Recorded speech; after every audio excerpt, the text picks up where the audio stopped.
పెద్దపల్లిలో ప్రతిష్టాత్మకంగా మత్స్య సహకార సంఘం ఎన్నికలు, జిల్లా అధ్యక్షుడిగా కొలిపాక నర్సయ్య ఎన్నిక, నాన్నకు గిఫ్ట్ ఇచ్చిన కొలిపాక సోదరులు, నాన్నపై అభిమానాన్ని చాటిన కొడుకుల ప్రేమ, వ్యూహాత్మకంగా ప్రత్యర్థులను ఓడించి నర్సయ్యను గెలిపించిన కొలిపాక సోదరులు, నాన్నకు ప్రేమతో చైర్మన్గా కొడుకుల గిఫ్ట్, రాష్ట్ర చైర్మన్ గిరిపై కన్నేసిన కొలిపాక కుటుంబం.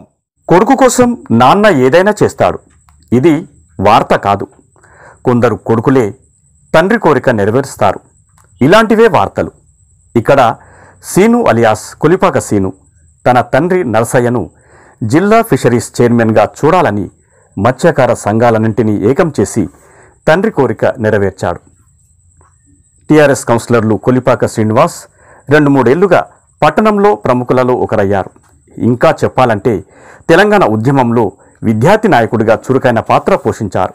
ఆ తర్వాత మొన్న జరిగిన కౌన్సిలర్ల ఎన్నికల్లో ఇంటి నుండి 2 కౌన్సిలర్లుగా ఎన్నికయ్యారు.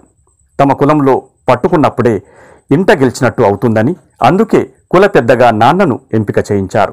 మత్స్య సహకార సంఘానికి పెద్దపల్లి పట్టణ శాఖ అధ్యక్షుడిగా ఎన్నికైన తమ తండ్రి నర్సయ్యను జిల్లా అధ్యక్షుడిగా ఎన్నిక కావడానికి కావలసిన వ్యూహాన్ని రచించిన కొలిపాక శ్రీనివాస్ సోదరులు పెద్దపల్లిలో మంగళవారం జరిగిన ఎన్నికల్లో చక్రం తిప్పి నాన్నకు గిఫ్ట్ ఇచ్చారు. నాన్నకు ప్రేమతో జిల్లా అధ్యక్ష పదవి ఇప్పించిన కొలిపాక సోదరులు రాష్ట్ర ఫిషరీస్ చైర్మన్గా తమ తండ్రిని చూడాలన్నదే కోరిక అని వారి మనసులో మాట చెప్పేశారు.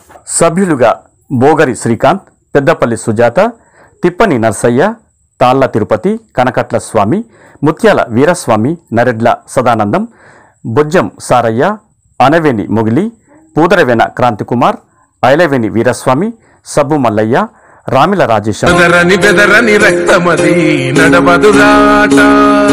నీతి న్యాయం నిండు గుణము కదరా తన బాట,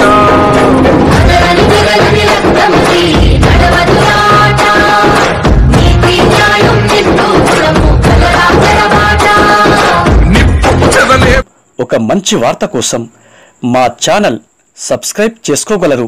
రేపు మరో ఇంట్రెస్టింగ్ వార్తతో మళ్ళీ కలుద్దాం. మీ నరేందర్, సీనియర్ జర్నలిస్ట్.